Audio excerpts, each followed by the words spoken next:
AITA for not wanting to forgive my parents who used to be amazing because of one mistake they made in the past. I'm 21 now, but this story starts a few years back. Growing up, I thought my parents were perfect. They were supportive, attentive, and I honestly felt like I had one of those picture-perfect families. My parents were there for me and my two siblings, attending every school event, helping with homework, and even joining in on silly traditions like family pizza night.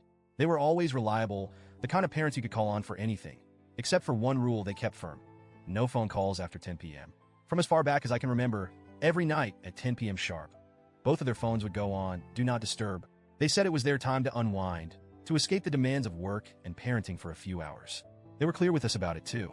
If it's an emergency, they'd say, call again in the morning. If we get a call in the middle of the night, we won't be answering. Even though I was young, I respected their boundaries. They were so consistent and caring in every other way that this one boundary seemed reasonable. I just didn't realize how it would come back to hurt me. When I turned 18, I took a job as a server at a local restaurant. It wasn't glamorous, but I was excited to make my own money. The only downside was the late hours. Some shifts had me working until midnight or later. My parents were supportive of the job, but didn't offer any adjustments to their no-calls rule. I'd bring it up once or twice, saying, hey, what if something happens? What if I need you? They'd gently remind me that I was an adult now, and with their full-time jobs, they value their sleep. Again, I just let it slide. I thought, okay, maybe I won't need them at all. Until that one night. It was a Tuesday, a cold, rainy one in October. I was wrapping up a shift, exhausted but excited to finally be heading home. As I drove, the rain started coming down harder, turning the road slick. I don't remember exactly what happened next, but I know I hit a patch of water and lost control of my car. The next thing I remember was the world spinning around me, glass shattering, my head slamming into something hard. And then, darkness. I woke up in a daze, my whole body screaming in pain. My leg was twisted at an unnatural angle, and blood was trickling down my face. I was disoriented, panicked, and all I could think was I need my parents. With trembling hands, I grabbed my phone and dialed my mom. Straight to voicemail. My dad's number? Same thing.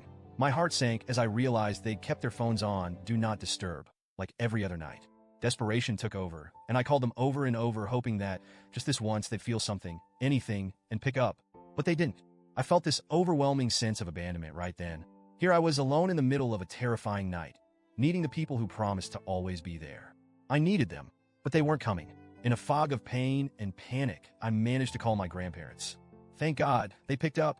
They came to the hospital as fast as they could, and they even tried to contact my parents. But, as expected, they couldn't reach them either. By the time my parents finally saw the calls, I was already out of surgery. They arrived at the hospital around 7 a.m., visibly shaken and devastated by what had happened. But, to me, it felt like they were too late. They hadn't been there when I needed them most. The aftermath of that night wasn't just physical. It changed me on a fundamental level. I didn't just suffer injuries.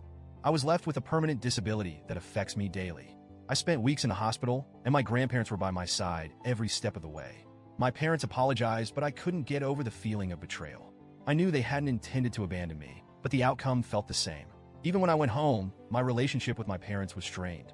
I could barely look at them without feeling resentment.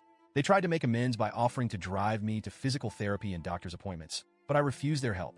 I leaned on my grandparents instead, who continued to be there for me. My parents didn't understand why I wouldn't let them help, but I couldn't bring myself to let them in again.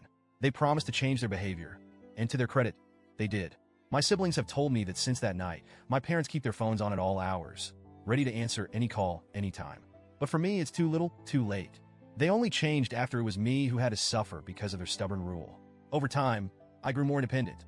I found a job that accommodated my needs, saved up, and finally moved out. When I did, I went no contact with my parents. My grandparents tried to intervene, saying I was punishing them too harshly for something they couldn't have foreseen. They argued that my parents had learned from their mistake, that they felt genuine guilt, and that they'd do anything to make it up to me. But here's the thing, there's no undoing what happened. That night is seared into my memory as one of the most traumatic moments of my life. And I went through it alone because they weren't there. It's not something I can easily forgive, even if they've done everything right since then. I know they're sorry, and I know they've changed. But part of me feels like I'm still the abandoned girl in that wrecked car, alone and terrified, while the two people I depended on were peacefully asleep. I know my decision to go no contact has hurt my grandparents, and I feel guilty about that.